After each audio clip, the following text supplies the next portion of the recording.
దేవునికి స్తోత్రం. అందరికి వందనాలండి. ఈరోజు దేవుని వాక్యం గలతీయులకు రాసిన లేఖ 5వ అధ్యాయము 22వ వచనం చదువుకున్నాం.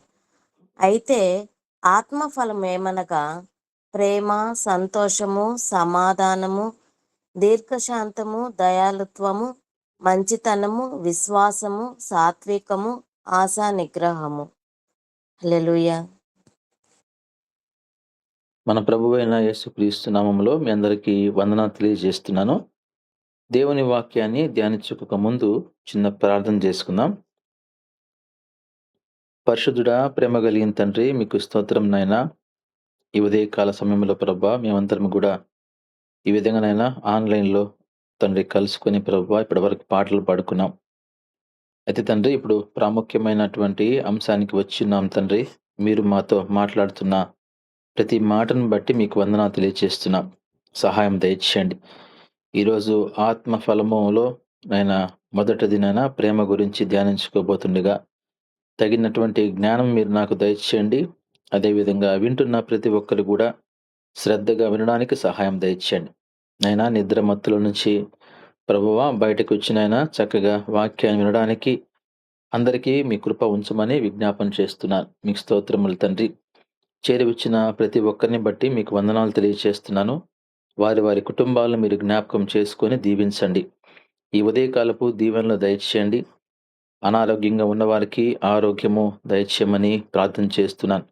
తండ్రి, హృదయంలో ఉన్న ప్రతి ఒక్కరికి వారి యొక్క బాధలను మీరు తీసివేసి నెమ్మదిని, సంతోషాన్ని మీరు దయచేయమని, ప్రతి కుటుంబం చుట్టూ మీ కంచె వేసి కాపాడి మీ కృప ప్రతి ఒక్కరితో ఉంచమని తండ్రి, వాక్యం వింటున్న ప్రతి ఒక్కరు కూడా ఈ యొక్క వాక్యం ఏమైతే బోధిస్తుందో ఆ వాక్య ప్రకారంగా జీవించేటువంటి ఆ మనస్సు, ఆ జ్ఞానం కూడా వారికి దయచేయమని, నన్ను కూడా మీరు మీ సిలువ చాటున మరుగుపరిచి నన్ను మీ బూరగా వాడుకొని నా ద్వారా మీరు వారితో మాట్లాడమని యేసుక్రీస్తు నామములో అడిగి వేడుకుంటున్నాను తండ్రి. ఆమెన్. దేవునికి స్తోత్రం. ప్రభునందు ప్రియమైన దేవుని బిడ్డలారా, ఉదయకాల సమయంలో మనము ఆత్మ ఫలము గురించి ధ్యానించుకోబోతున్నాం. ప్రభు చిత్తమైతే ఆత్మ ఫలము గురించి మనము ప్రతి వారము ఒక్కొక్క అంశం గురించి మనము ధ్యానించుకుందాం. చూడండి, గలతీ పత్రిక 5వ అధ్యాయము 22వ వచనంలో, అయితే ఆత్మ ఫలమేమనగా ప్రేమ, సంతోషము, సమాధానము, దీర్ఘశాంతము, దయాళుత్వము, మంచితనము, విశ్వాసము, సాత్వికము, ఆశా నిగ్రహము అనేటువంటి ఈ యొక్క ఆత్మ ఫలాన్ని మనం చూస్తున్నాం. ఇందులో మనం మొట్టమొదటి మనం ధ్యానించుకోబోతున్నాం ప్రేమ గురించి. ఈ ప్రేమ అనేటువంటి లక్షణము చాలా ప్రాముఖ్యమైనది. ఈ ప్రేమ అనేటువంటి ఈ యొక్క లక్షణము ఈ రోజున చాలా మందిలో కూడా ఉండకపోవచ్చు. ఎలా మనము ఇది చెప్పగలము అంటే, ఇప్పుడు జరుగుతున్నటువంటి ఈ యొక్క సన్నివేశాలు, ఈ యొక్క లోకంలో జరుగుతున్నటువంటి సన్నివేశాలు మనం గమనించినప్పుడు ప్రేమ అనేది కరువైపోతుంది అనే విషయాన్ని కూడా మనం గ్రహించాలి. మరి కుమారుడు కావచ్చు, కుమార్తె కావచ్చు, తల్లిని తండ్రిని హతమార్చడము, భర్త భార్యను హతమార్చడము, భార్య భర్తను హతమార్చడము, ఈ విధంగా కొన్ని సన్నివేశాలని మనము ఈ యొక్క మాధ్యమాల ద్వారా గమనిస్తున్నప్పుడు ప్రేమ అనేది చల్లారిపోతున్నట్లుగా మనం చూస్తున్నాం. అయితే ఇదొక మన క్రైస్తవులకు ఆత్మ ఫలము అనేది చాలా ప్రాముఖ్యమైనటువంటి విషయంగా మనం గమనించాలి. ప్రేమ గురించి 1 కొరింథీ పత్రిక 13వ అధ్యాయము 13వ వచనంని మనం చదువుకున్నప్పుడు, కాగా విశ్వాసము, నిరీక్షణ, ప్రేమ ఈ మూడును నిలుచును, వీటిలో శ్రేష్టమైనది ప్రేమ. విశ్వాసము అనేది ప్రతి క్రైస్తవుడిలో ఉంటుంది. నిరీక్షణ ప్రతి క్రైస్తవుడిలో ఉండాలి. ప్రేమ అనేది ప్రతి క్రైస్తవుల్లో ఉండాలి. ఈ 3 కంపేర్ చేస్తే విశ్వాసము, నిరీక్షణ, ప్రేమ ఈ మూడిటిలో శ్రేష్టమైంది ప్రేమ అనే మాటని ఇక్కడ మనం చూస్తున్నాం. దేవుడు గూడా ఈ విషయాన్ని మరి తన యొక్క శిష్యులతో పరిశుద్ధ గ్రంథంలో రాయిస్తూ ఈ మాటను సెలవిస్తున్నాడు. ప్రతి క్రైస్తవుల్లో కూడా ఈ 3 లక్షణాలుండాలి. అయితే అందులో శ్రేష్టమైనది ప్రేమ అనే విషయాన్ని గూడా మనకు తెలియజేస్తున్నారు. కనుక ఈ ప్రేమ అనేటువంటి యొక్క లక్షణము మనందరిలో గూడా ఉండాలి.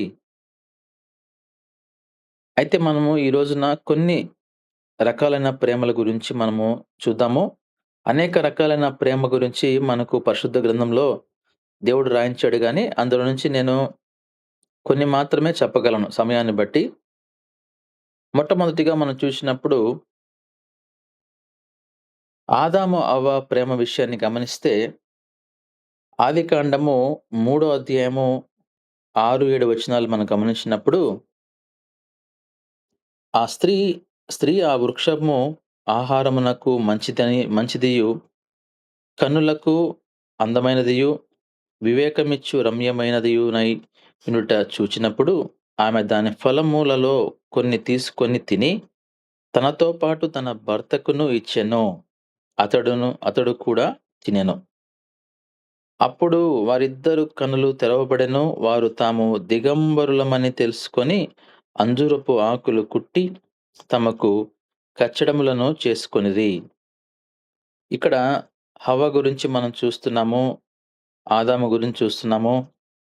ఇక్కడ హవ్వను గమనిస్తే ఆ యొక్క దేవుడు ఏదైతే తినకూడదని చెప్పాడో ఆ ఫలాన్ని తీసుకొని తిని, అంత మాత్రమే కాకుండా ఆదాముకు గూడా ఇచ్చినట్టుగా మనం చూస్తున్నాం. భర్త పట్ల ప్రేమ చూపించింది మంచిదే. ఎటువంటి ప్రేమ చూపించింది? దేవుని మాటకు వ్యతిరేకించే ప్రేమను చూపించింది.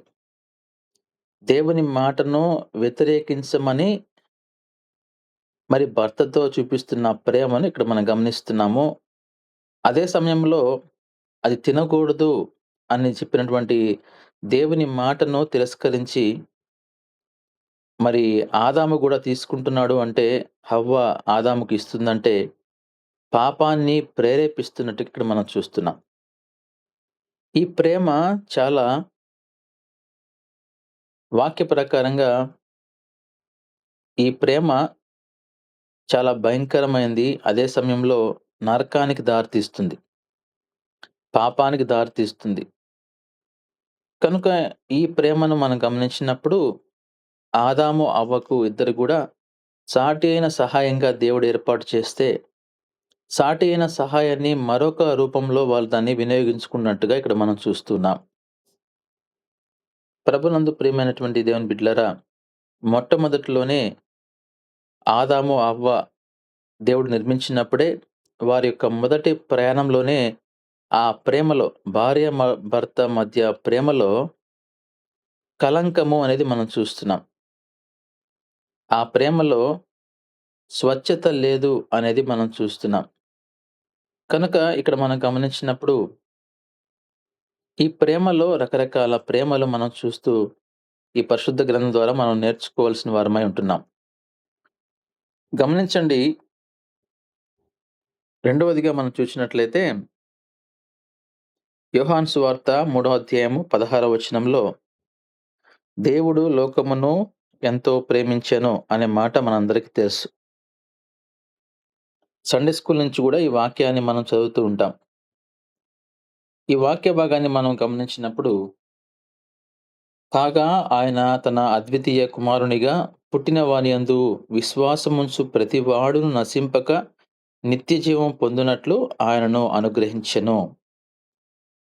దేవుడు లోకాన్ని ఎంతగా ప్రేమించాడంటే, ఒక్కగానొక్క కుమారుణ్ణి మన కొరకు ఈ లోకానికి పంపించాడు. ఎందు నిమిత్తం పంపించాడు?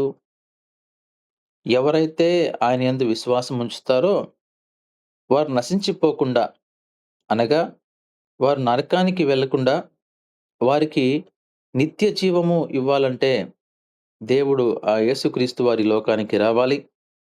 మన పాపాల నిమిత్తం ఆయన సిలువలో మరణించాలి. మరణాన్ని జయించాలి. తిరిగి పరలోక రాజ్యం చేరాలి. అక్కడ మన కొరకు ఆయన సిద్ధపాటు చేయాలి. గమనించినప్పుడు నిజమైనటువంటి ప్రేమ తన కొరకు కాకుండా నిస్వార్థమైనటువంటి ప్రేమ లోకము కొరకు తన కుమారుణ్ణి బలిచ్చినట్టుగా ఇక్కడ మనం చూస్తూ ఉన్నాం. ఈ ప్రేమ మనం చూడలేము. ఈ ప్రేమ ఎవ్వరికీ ఉండదు. ప్రపంచంలో యేసుక్రీస్తు వారికి తప్ప ఈ ప్రేమ ఎవరికి ఉండదు అనేది సత్యము అనే మాటను నేను మీకు తెలియజేస్తున్నాను. ప్రాణత్యాగం చేయాలంటే ఏ వ్యక్తికి సాధ్యము కాదు. తండ్రి కావచ్చు, తల్లి కావచ్చు, తన బిడ్డల కొరకు ప్రాణం ఇవ్వలేరు కానీ, పరలోకమందున్నటువంటి తండ్రి మనందరి నిమిత్తము, మనందరి పాపాల నిమిత్తము ఆయన ప్రాణత్యాగం చేశాడు. అది నిజమైనటువంటి ప్రేమ అనేది మనము గ్రహించాలి. ఇక్కడ ఈ వాక్య భాగాన్ని మనం గమనించినప్పుడు స్వచ్ఛమైనటువంటి ప్రేమ, అదేవిధంగా నిష్కలంకమైన రక్తము కలిగినటువంటి నిష్కలంకమైనటువంటి ప్రేమ. ఆయన రక్తము నిష్కలంకమైంది గనుక ఆయన రక్తం ద్వారానే ఆ ప్రేమ పుట్టింది. ఆ ప్రేమను మనం గమనించినప్పుడు ఈ రోజున ఆయన యొక్క మన కొరకు కార్చిన రక్తాన్ని మనము వివరించుకుంటూ వెళ్తే ఆ ప్రేమ ఎంత గొప్పదో, నిష్కపటమైనది, నిష్కలంకమైనది అని మనము సంబోధిస్తూ ఉంటాం గదా! కనుక అటువంటి ప్రేమను మనకు ఆయన వ్యక్తపరిచాడు. ఈ ప్రేమ అందరిలో ఉండడానికి వీలు లేదు. ఇది ఎందుకంటే ఇది దేవుని ప్రేమ. అయితే మనము ఆ ప్రేమ కొరకు, నిష్కపటమైనటువంటి ప్రేమ కొరకు, స్వచ్ఛమైన ప్రేమ కొరకు మనం గూడా జీవితాంతం గూడా ప్రయత్నం చేస్తూ ముందుకు పోవాలని నేను మీకు తెలియజేస్తున్నాను. ప్రభునందు ప్రియమైనటువంటి దేవుని బిడ్డలారా, మనం ఒకసారి మనుష్యుల ప్రేమ గురించి మనం గమనించినట్లయితే, మనుషుల ప్రేమ గురించి దేవుని వాక్యం ఏమని సెలవిస్తుందని చూసినట్లయితే, 2 తిమోతి పత్రిక 3 అధ్యాయము 1 వచనం చదువుకుంటూ వెళ్దాము 5 వరకు కూడా. అంత్య దినములలో అపాయకరమైన కాలములు వచ్చునని తెలుసుకొనుము. తిమోతికి రాస్తూ ఈ పత్రికలో మొదటి వచనాన్ని మనం చూస్తే, మనము అంత్య దినములలో ఉన్నాము. అపాయకరమైనటువంటి కాలము వచ్చును. ఆ కాలం వచ్చిందిప్పుడు. అయితే ఈ యొక్క అపాయకరమైనటువంటి కాలం గురించి ఆయన రాస్తూ అంటున్నాడు, మనుష్యులు స్వార్థ ప్రియులు అనే మాటను అక్కడ మనం చూస్తున్నాం.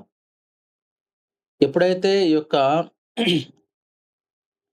అపాయకరమైనటువంటి అంత్య దినాలకు వస్తామో, మనుషులు స్వార్థ ప్రియులుగా మారిపోతారు. ధనాపేక్షలుగా ధనాపేక్షలుగా మారిపోతారు. బింకములాడుతారు. అహంకారులుగా ఉంటారు.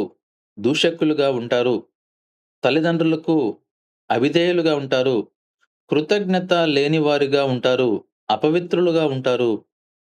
అనురాగరహితులుగా ఉంటారు. అతి ద్వేషులుగా ఉంటారు. అపవాదకులు, అజితేంద్రులుగా ఉంటారు. క్రూరులుగా మారిపోతారు. సజ్జన ద్వేషులుగా ఉంటారు. ద్రోహులు, మూర్ఖులు, దేవుని కంటే సుఖానుభవం ఎక్కువగా ప్రేమిస్తారు. ఎవరిని ప్రేమిస్తారండి?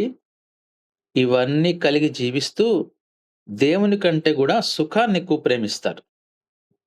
మనకు సుఖము కొరకు ఒకవేళ ఆ రోజున 12 మంది శిష్యుల్ని ఆయన ఏర్పాటు చేసుకున్నప్పుడు, ఒకవేళ సుఖం కొరకు వారు కోరుకున్నట్లయితే ఈరోజు ఈ ప్రపంచమంతా సువార్త ప్రకటింపబడేదా? మన దేశానికి తోమా గారు వచ్చి హతసాక్షులయ్యేవాళ్ళా? సుఖాన్ని వారు కోరుకోలేదు.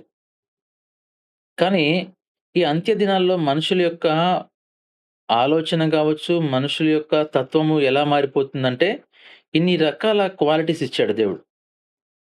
ఈ క్వాలిటీస్ అన్నీ గూడా ఈ రోజున ఒకరిలో కాకపోయినా అందరిలో ఒక్కొక్కటి ఉండొచ్చు.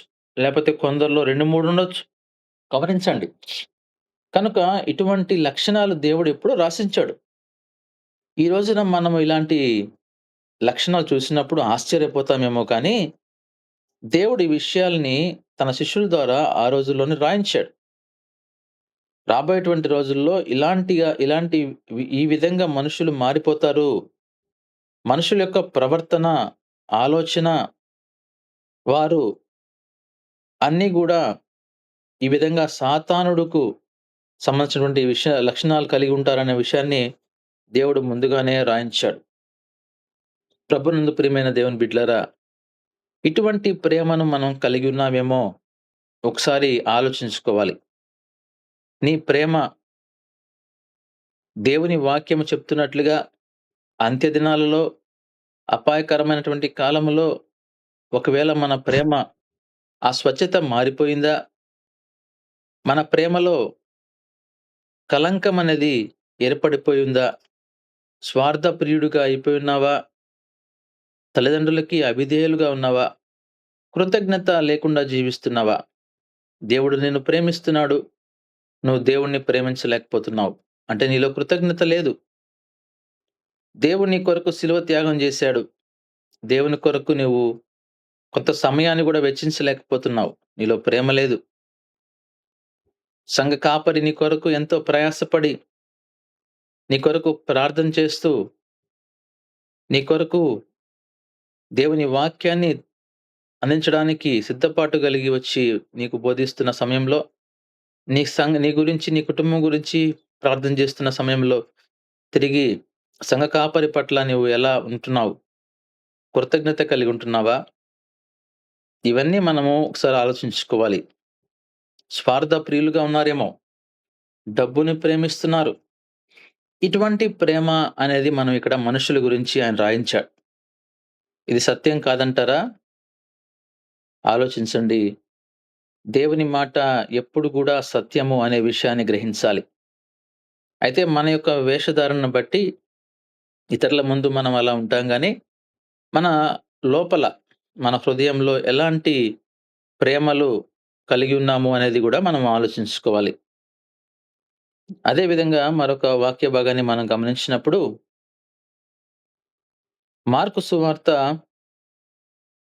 14 అధ్యాయంలో యేసుక్రీస్తు వాళ్ళ యొక్క శిష్యుల గురించి ఇక్కడ మనం చూస్తాం. మార్కు సువార్త 14 అధ్యాయంలో తీయండి. అందులో మనం గమనించినప్పుడు 43వ వచనాన్ని మనం చదువుకుందాం. వెంటనే ఆయన ఇంకనూ మాటలాడుచుండగా 12 మంది శిష్యులలో ఒకడైన ఇస్కరియోతు యూదా వచ్చెను. వారితో కూడా బహుజనులు కత్తులు, గుదియలు పట్టుకొని ప్రధాన యాజకుల యొద్ద నుండియు, శాస్త్రుల యొద్ద నుండియు, పెద్దల యొద్ద నుండియు వచ్చిరి. వీరందరూ ఎక్కడి నుంచి వచ్చారు? చాలా గొప్ప వాళ్ళ దగ్గర నుంచి వచ్చారు వీళ్ళు. ఎక్కడి నుంచి వచ్చారు? ప్రధాన యాజకుల దగ్గర నుంచి, శాస్త్రుల దగ్గర నుంచి, పెద్దల దగ్గర నుంచి వచ్చారు. వీళ్ళ దగ్గర ఏమున్నాయి? వీళ్ళ దగ్గర కత్తులున్నాయి, గుదియలున్నాయి. ఇయన్నీ పట్టుకొని వస్తున్నారు. వీరు ఎవరితో వస్తున్నారు? యేసయ్య యొక్క శిష్యునితో వస్తున్నాడు. ఆ శిష్యుడి పేరేం పేరు? ఇస్కరియోతు యూదాతో వస్తున్నాడు. ఇస్కరియోతు యూదా మరి యేసుక్రీస్తు శిష్యుడిగా ఉన్నాడు. ఈ 12 మందిలో ఒకడైనప్పటికి కూడా నమ్మక ద్రోహుడుగా మరి ఇక్కడ మనం చూస్తున్నాం. వారిని తీసుకొని వెంటబెట్టుకొని వీడొస్తూ ఉన్నాడు.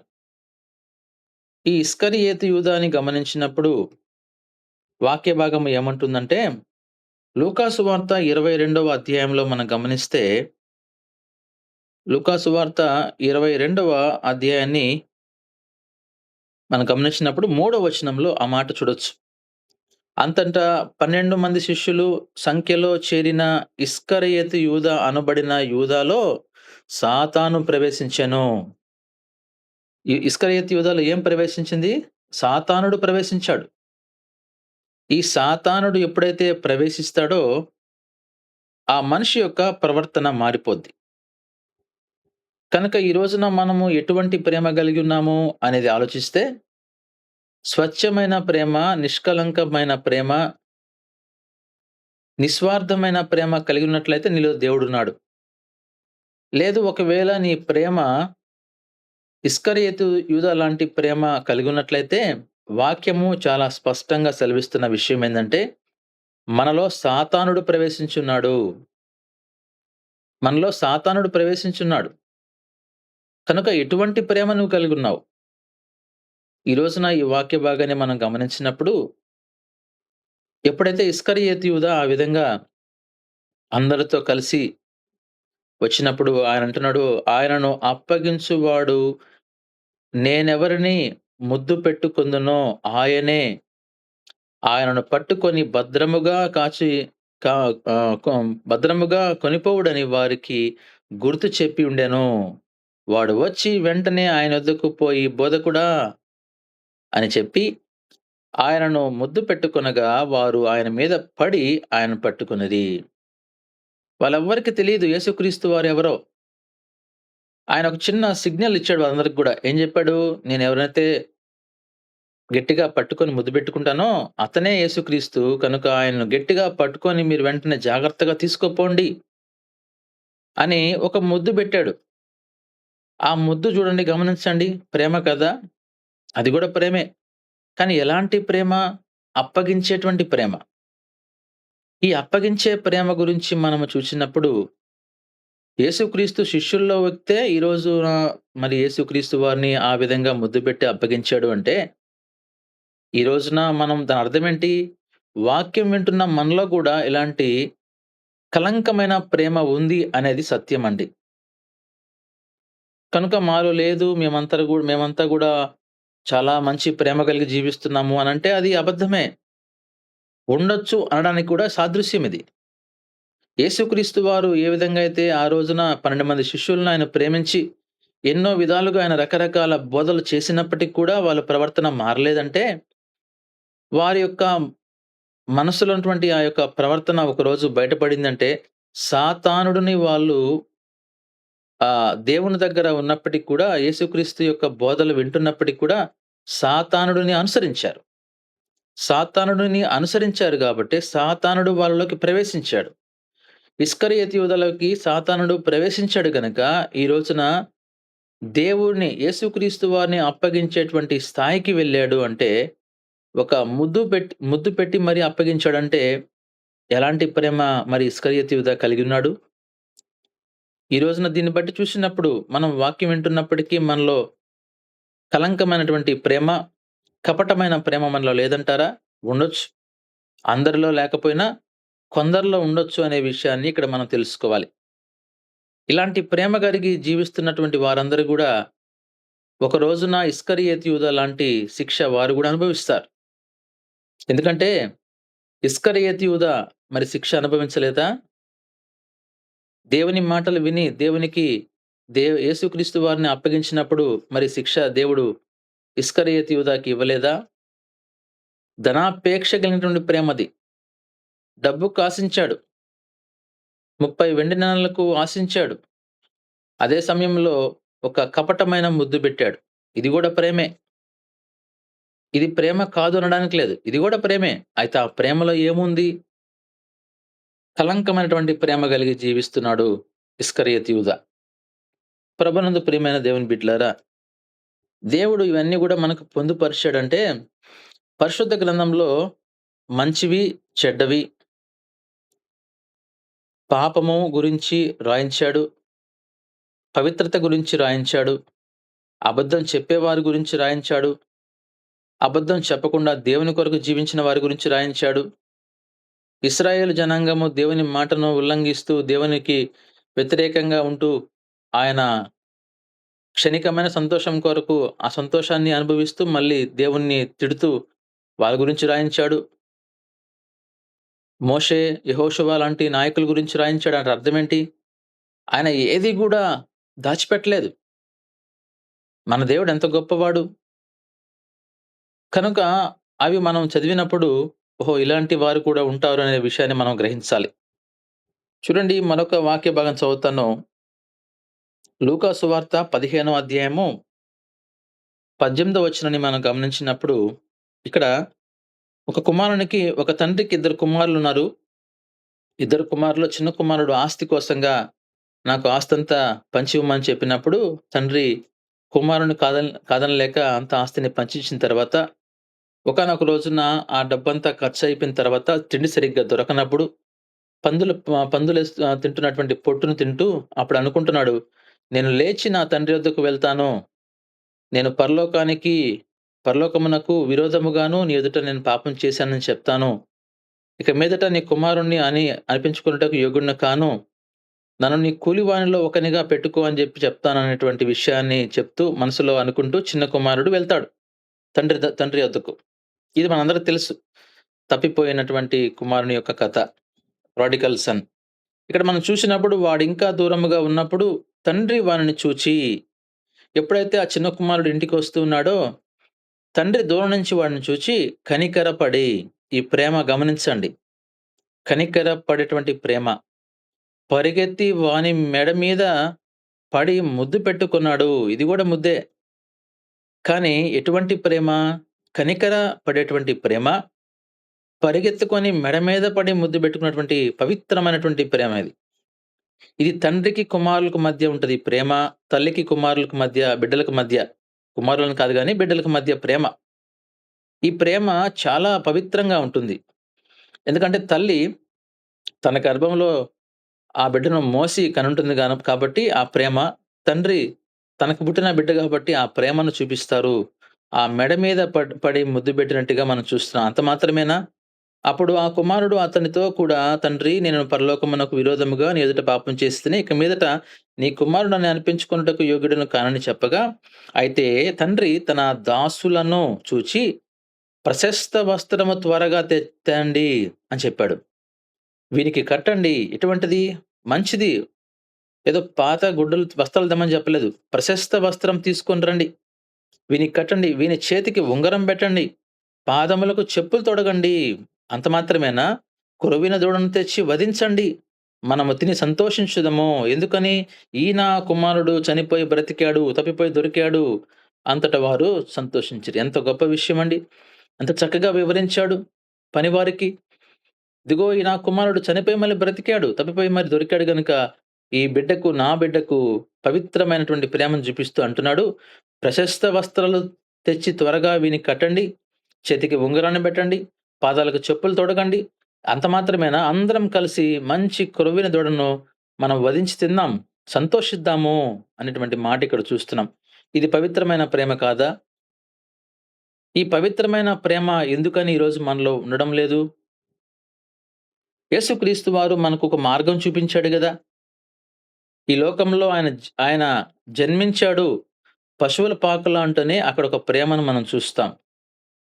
ఈ లోకంలో ఆయన జన్మించి మన కొరకు ఆయన శిలువ త్యాగం చేశాడంటే అక్కడ మనము ఆ ప్రేమను గమనించాలి. అదే సమయంలో ఆయన శిలువలో మరణిస్తున్నప్పుడు మొట్టమొదటి మాటగా ఏం చెప్పాడు? వీరిని క్షమించుము అనే మాట చూస్తున్నాం గదా! అక్కడ ప్రేమను మనం చూస్తున్నాం గదా! ఎందుకని ఈ ప్రేమను ఆయన కలిగి ఉన్నాడు? దాని అర్థమేంటి?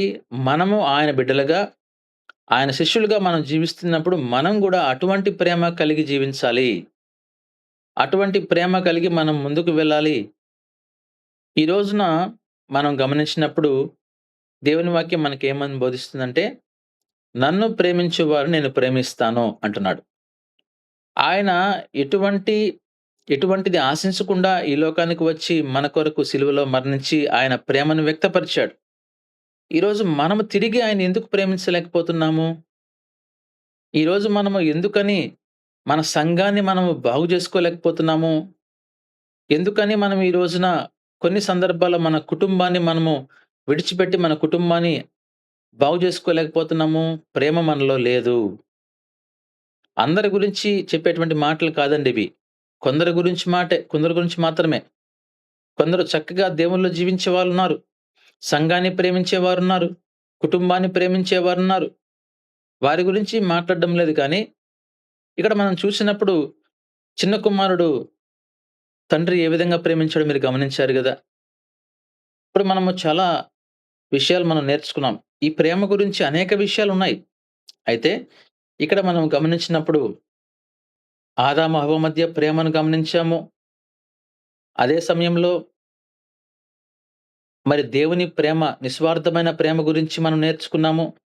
మనుషుల ప్రేమ ఎలా ఉంటదో గూడా మనం తెలుసుకున్నాము వాక్య ప్రకారంగా.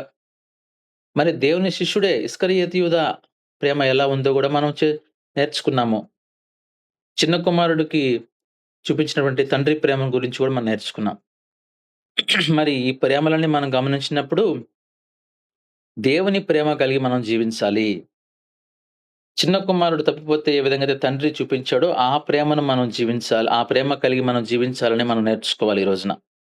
ప్రభునందు ప్రియమైన దేవుని బిడ్డలారా, ఈ వాక్య భాగాన్ని మనం గమనించినప్పుడు ఆత్మ ఫలము మనలో ఫలించాలంటే, ఆత్మ పూర్ణులమై మనము ఆత్మానుసారముగా ఎదగాలంటే, నీలో దేవుని ఆత్మ నివసించాలంటే, ఈ ఆత్మ ఫలములు మనము కలిగి జీవించినప్పుడు, అందులో ప్రాముఖ్యమైంది, శ్రేష్టమైంది ప్రేమ అనేది మనలో ఉన్నప్పుడు, దేవుడు మనల్ని, మన కుటుంబాల్ని, మన సంఘాల్ని దేవుడాయన దీవిస్తాడు. అటువంటి ప్రేమ మీ అందరికి గూడా దేవుడు దయచేయాలని నేను ప్రార్థిస్తూ ఈ యొక్క వాక్య భాగాన్ని ముగిస్తున్నాను. దేవుడు ఈ కొద్ది మాటలు మన హృదయంలో భద్రపరిచి దీవించునుగాక. ఆమేన్. ప్రార్థన చేసుకుందాం. సకల ఆశీర్వాదాలకు కారణభూతుడైన మా ప్రియ పరలోకపు తండ్రి, మీ పరిశుద్ధమైన శ్రేష్టమైన అధికారం గల నామమునకు వేలాది వందనాలు, స్తుతులు, స్తోత్రాలు చెల్లిస్తూ ఉన్నాం. ప్రభువా, మరొక ఉదయకాల సమయమున కుటుంబముగా, సంఘముగా మీ పాద సన్నిధిలో కనిపించడానికి, మీ జీవం గల మాటలు వినడానికి మాకు ఇచ్చిన అవకాశం బట్టి స్తోత్రాలు చెల్లిస్తున్నాం. ప్రభువా, ఈరోజు మాతో కొన్ని విషయాలు మాట్లాడినందుకు స్తోత్రాలు. దేవుడు ప్రేమ స్వరూపిగా ఉన్నాడనే విషయము మాకు మరొకసారి జ్ఞాపకం చేస్తూ వచ్చారు. తండ్రి, దేవుడు లోకమును ఎంతగానో ప్రేమించాడు కాబట్టి, తండ్రి నాన్న మమ్మల్ని అందరిని ఎంతగానో ప్రేమించారు కాబట్టి, మీరు ఈ లోకంలోకి శరీరధారిగా వచ్చి మరణము నుండి మమ్మల్ని జీవంలోకి దాటించారు. నిత్య నరకము నుండి మమ్మల్ని పరలోక రాజ్య వారసులుగా చేశారు. అయా తండ్రి, కేవలము మేము నిత్య నరకానికి మాత్రులమే పాత్రులము, తీర్పుకు మాత్రమే పాత్రులము, శిక్షకు మాత్రమే పాత్రులము. అపరాధముల చేత, పాపముల చేత చచ్చిన స్థితిలో ఉన్న మా జీవితాలను నిత్యము జీవింప చేయడానికి, యుగయుగంలో మీతో పాటుగా నివాసం చేయడానికి మీ ప్రియ కుమారుని ఈ లోకంలోకి పంపించారు. తండ్రి ప్రేమ ఎంత గొప్పదో ప్రభువా మాకు బయలుపరిచారు. క్రీస్తు వారి ప్రేమ ఎంత గొప్పదో నాయన, ఎంత త్యాగం చేశారో మా కొరకు నాయన మా ముందు తీసుకొని వచ్చారు. శాశ్వతమైన ప్రేమతో మీరు మమ్మల్ని ప్రేమిస్తున్నారు కాబట్టి, మేము నశించిపోవడం మీ చిత్తం కాదు కాబట్టి, మమ్మల్ని విడిచిపెట్టక మమ్మల్ని ప్రేమిస్తూ ప్రతి రోజు కూడా వాక్యాన్ని మాకు బయలుపరుస్తూ, మీ ప్రేమను బయలుపరుస్తూ మీ మార్గంలో నడిపించడానికి ప్రభువా ఎంతో ప్రయత్నం చేస్తూ ఉన్నప్పటికీ మేము వినలేని స్థితిలో ఉన్నామేమో, గ్రహించలేని స్థితిలో ఉన్నామేమో, మీ చేతిని విడిచిపెట్టుకొని మా అంతకు మేము జీవించే ప్రయత్నం చేస్తున్నామేమో, క్షమించమని ప్రార్థన చేస్తున్నాం. దినమెల్లా మీ చేతులు చాపి ప్రభువా మీ వద్దకు వస్తారని ఆ చిన్న కుమారుడు వచ్చినట్టుగా మిమ్మల్ని విడిచిపెట్టిపోయిన మా జీవితాల్లో మీరు పట్టుకోవాలని, మీ వద్దకు వస్తారని, రావాలని ఆశతో దినమెల్లా మా కొరకు ఎదురు చూస్తున్న గొప్ప దేవుడు తండ్రి. అగాపే ప్రేమను చూపిస్తున్న గొప్ప దేవుడు, మీ ప్రేమను ఎవరు ఈ లోకంలో చూపించలేరయ్యా. తల్లిదండ్రులు చూపించలేరు, అన్నదమ్ములు చూపించలేని ప్రేమను మీరు కలిగి ఉన్నారు. అందును బట్టి లెక్కించలేని కృతజ్ఞతాస్తుతులు, స్తోత్రాలు చెల్లిస్తూ ఉన్నాం తండ్రి. సిలువ మరణము పొందునంతగా మమ్మల్ని ప్రేమించారు. మిమ్మల్ని మీరు తగ్గించుకొని ఈ లోకంలోకి వచ్చారు. తండ్రి, దైవత్వాన్ని విడిచిపెట్టిన గొప్ప దేవుడు ప్రభువా. తండ్రి, నేను దాసునిగా వచ్చిన ప్రేమ, మరణము పొందునంతగా తగ్గించుకున్న ప్రేమ, ఒక్క మాట కూడా మాట్లాడని తండ్రి, ఎదురు తిరగని ప్రేమను మా పట్ల చూపించిన తండ్రి, నేను మీకు ఇచ్చి ఏం రుణం తీర్చుకోగలం తండ్రి. అయా సహాయం చేయండి. ఆ రుణం అట్లా ఉండవలసిందే అన్నట్టుగా మీరు వాక్యంలో మాట్లాడుతున్నారు. తిరిగి మేము మిమ్మల్ని ప్రేమించే స్థితిలో మమ్మల్ని ఉంచుమని ప్రార్థన చేస్తుంది. ప్రేమ ఇస్తుంది అని మీరు తండ్రి నేను ఇదిగో వాక్యం ద్వారా మీ ప్రియ కుమారుని ద్వారా మా ముందుకు తీసుకుని వచ్చిన లేఖన భాగాలను బట్టి లెక్కించలేని స్తోత్రాలు. మేము కూడా ప్రభువా మీ ప్రేమను పొందుకున్న వారముగా, నరకము నుంచి తప్పించబడిన వారముగా, పాపము నుంచి విడిపించబడిన వారముగా, మీరు ఏ విధమైన ప్రేమను చూపించారో ఆ ప్రేమను తిరిగి చూపించే విధమైన ఆత్మను మాకు అనుగ్రహించమని ప్రార్థన చేస్తున్నాం. ఆ జ్ఞానాన్ని మాకు అనుగ్రహించమని ప్రార్థన చేస్తున్నాం. సహాయం చేయండి. విత్తబడిన వాక్యము మా జీవితాలలో నూరంతల ఫలమును దయచేయమని ప్రార్థన చేస్తూ ఉన్నాం. తండ్రి సహాయం చేయండి. అంత్య దినాలలో ఉన్న ఆ ప్రేమ చల్లారిపోయిన స్థితులలో ప్రభువా, ఒకవేళ మేము ఉన్నామేమో మీ వాక్యాన్ని ప్రేమించక, వాక్యపు వెలుగులో మేము నడవక, తండ్రి నైనా మీ ఆజ్ఞలను గైకొనక మీకు దూరంగా జీవిస్తుంటే ఒక్కసారి క్షమించి, మమ్మల్ని అందరినీ క్షమించి తిరిగి ప్రభువా మీ మార్గంలోకి మమ్మల్ని నడిపించమని ప్రార్థన చేస్తున్నాం. ఒక్కసారి ప్రభువా మమ్మల్ని జ్ఞాపకం చేసుకోండి, సరిచేయండి, బాగు చేయండి. మీ మార్గంలో నడిపించి నైనా పరలోక రాజ్య వారసులుగా చేయమని ప్రార్థన చేస్తున్నాం. విత్తబడిన వాక్యం మా జీవితాలలో నూరంతల ఫలమును దయచేయమని ప్రార్థన చేస్తూ మీ దాసుని దీవించి ఆశీర్వదించండి. తండ్రి నాయన కుటుంబాన్ని, అదే విధంగా పిల్లల్ని పరిచర్యను జ్ఞాపకం చేసుకోండి. తండ్రి రానున్న దినాలలో ప్రభువా బిడ్డను మరింతగా వాడుకోండి. మీ రాజ్య విస్తరణలో పనికొచ్చే బలమైన పాత్రగా వాడుకోమని ప్రార్థన చేస్తూ ప్రతి అవసరత, అక్కరత క్రీస్తు మహదేశ్వరంలో తీర్చమని, ప్రతి కొదవను తీర్చి తండ్రిగా, యజమానిగా, దేవునిగా, రక్షకుడిగా ఉండి కుటుంబాన్ని ఆదరించి బలపరిచి శక్తితో, ఆత్మతో నింపి నడిపించి మీ నామముకు మహిమ తెచ్చుకోమని యేసు శక్తి గల నామమున ప్రార్థించి వేడుకొని పొంది ఉన్నాము తండ్రి. ఆమేన్. ఆమేన్.